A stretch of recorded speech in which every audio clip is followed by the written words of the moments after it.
I object in the strongest possible way to having the United States agree, directly or indirectly, to be controlled by a league which may at any time and perfectly lawfully and in accordance with the terms of the covenant be drawn in to deal with internal conflicts in other countries, no matter what those conflicts may be. We should never permit the United States to be involved in any internal conflict in another country except by the will of her people expressed through the Congress which represents them.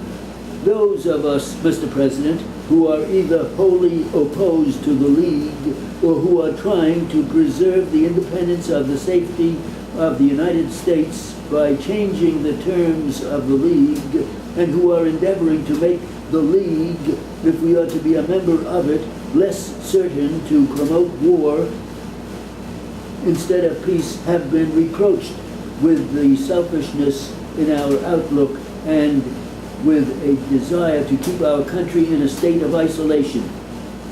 So far as the question of isolation goes, it is impossible to isolate the United States. I well remember the time 20 years ago when eminent senators and other distinguished gentlemen who were opposing the Philippines and shrieking about imperialism sneered at the statement made by some of us that the United States had become a world power. I think no one now would question that the Spanish War marked the entrance of the United States into world affairs to a degree which had never obtained before.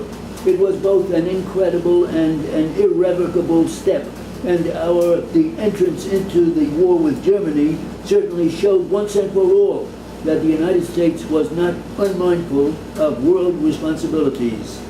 We may set aside all this empty talk about isolation. Nobody expects to isolate the United States or to make it a hermit nation, which is a sheer absurdity. But there is a wide difference between taking a suitable part and bearing a due responsibility in world affairs and plunging the United States into every controversy and conflict on the face of the globe.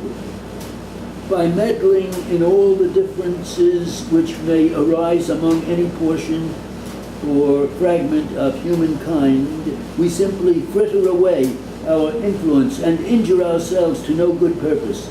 We shall be of far more value to the world and its peace by occupying, so far as possible, the situation which we have occupied for the last 20 years, and by adhering to the policy of Washington and Hamilton, of Jefferson and Monroe, under which we have risen to our present greatness and prosperity.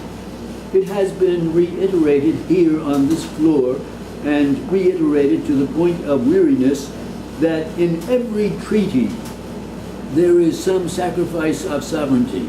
That is not a universal truth by any means, but it is true of some treaties, and it is a platitude which does not require reiteration. The question, and the only question before us here, is how much of our sovereignty we are justified in sacrificing. In what I have already said about other nations putting us into war, I have covered one point of sovereignty which ought never to be yielded: the power to send American soldiers and sailors everywhere, which ought never to be taken from the American people or impaired in the slightest degree. Let us beware how we palter with our independence.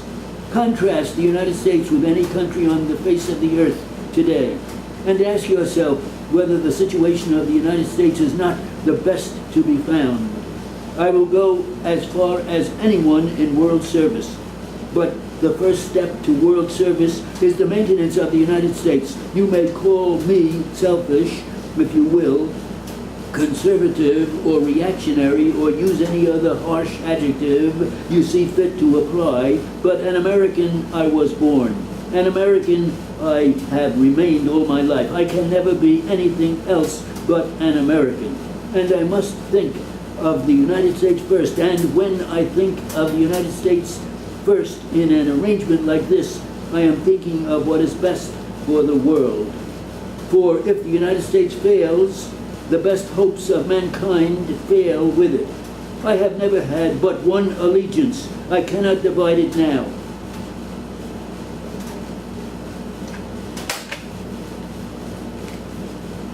$140. How'd you get that? It's okay. I gave that yesterday to Curtis. Got it? Put it back.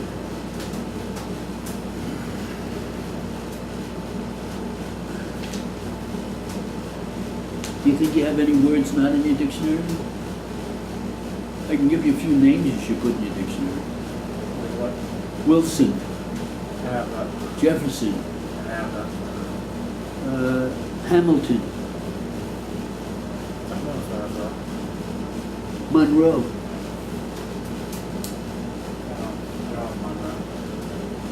I mean, Monroe, M-O-N. capital M-O-N-R-O-E.